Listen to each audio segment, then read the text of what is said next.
Welcome everybody. My name is Bob B. Meister. And what we're looking at here is a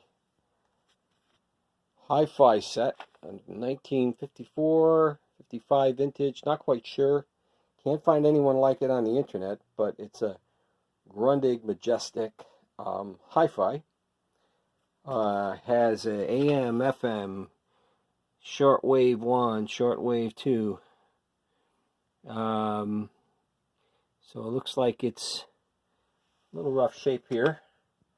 It looks like there's a missing button, but it might actually be stuck in there. I'm hoping that's where it is, and it just fell off and it can be repaired or maybe 3D printed. But these side cabinets, you'd think they're speakers, but they're just kind of these storage containers over here. One side looks like that. I don't know, look like there was some equipment in there at one point. There was a shelf in there. There's a light here. It must go on and off when you open the door. And then on the other side, there's this other one that has some sort of glass. I don't know what these things are for. Some sort of clip things here or something. Had some sort of lining at some point on the side. And down here was some glass stuff. I don't know. The glass is broken apparently. Looks like it's a mirror of some other storage space. And we'll rock around to the top. I've taken the platter off. The platter is over here. It seems like all the parts look like they're there.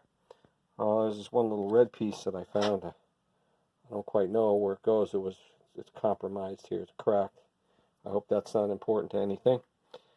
And I found this light thing. This light bulb looks like it goes inside here, and it broke off, and then I took the socket off and see if we can do something about that. It's a record, actually. It's a record changer, sort of in the German style with a German Grundig brand. So this is your changer here. Unlike the US models that have an arm that comes over and puts the records on the top and then holds them down. This, you just stack the records up and they lay even, and you don't have to worry about that arm getting in the way and scratching your records. This is an idler. Everything's really stiff here. Nothing really wants to move. Hasn't moved in many, many years.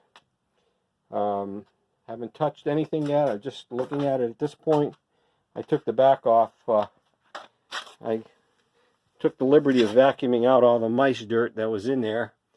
This is the back of the unit, the amplifier here. There's some corrosion. I also discovered that on this side over here, I don't know if you can see it, but there's a tuner, and the tuner has I can get a better. I need some light in there. If I can turn it in here a little bit more. Here we go. So the tuner has this wheel on the side, and you see there's a string.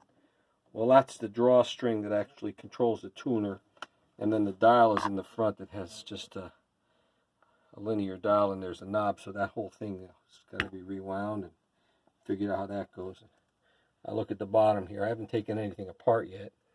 Looks like there's some sort of I would call it a filter material of some sort, which must be some sort of metallic material, because there's a looks like a ground strap there. There's the phono cord that goes up to the phono, which is, here's the back side of the phono. Of course, a lot of the caps are all leaking and shot and all that stuff.